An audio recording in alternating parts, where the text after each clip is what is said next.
okuwanyisiganya ebisongovu wakati w'essiga eddamuzi n'akakiiko k'omulamuzi Bamugemereire kulinnya enkandago. Ssaabalamuzi w'eggwanga Katureebe aludde ddaaki n'ayanukula ebize byogerwa omulamuzi Bamugemereire nti ekitongole kifumbekeddemu abali b'enguzi.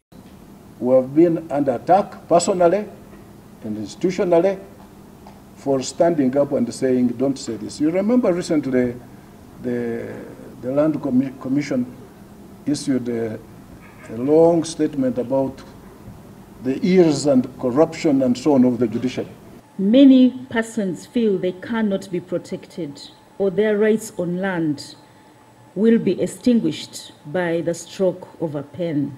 Bamugemereire bwe yavaayo n'ayambalira essiga eddamuzi, ekitongole kyavaayo ne kimwanukula nga kigamba nti omulamuzi kyakola ng'ayita mawulire yakikola nga tayise mitendera gy'alina kuyitamu okwanja ensonga ezaali zimuluma. Because my understanding of commissions of inquiry is that they submit a report to the appointing authority. Point out all the errors you have found. The appointing authority will call the department concerned. Katuleeba ategeeza ng'omulamuzi Bamugemereire bwe yatuuka n'okunoopebwa Pulezidenti Museveni nti alemesa emirimu gy'akakiiko ke. Even a statement was written and read to the president from the commission how the Chief Justice was obstructing the work of the commission. These are judicial officers, these are lawyers, but somehow they think it helps them to kill the very forest in which they live. Enneeyisa ya Bamugemereire, Ssaabalamuzi agigeraageraganyizza ku nkima ezijaganya ng'ekibira mwe zibeera ne mwe zijja ekyokulya kikutte omuliro. The baby monkeys, are they enjoying and laughing and so on, not knowing that when the forest is burnt, they will have no fruit to eat and they will have nowhere to hide.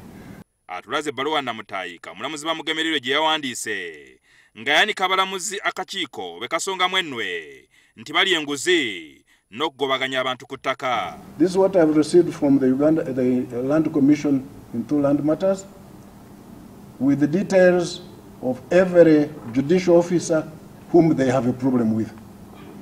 Ssaabalamuzi agamba nti alipoota entagenda kugisuula mu kasero, wabula agenda kukola okunoonyereza ku ebyo akakiiko be keemulugunyako.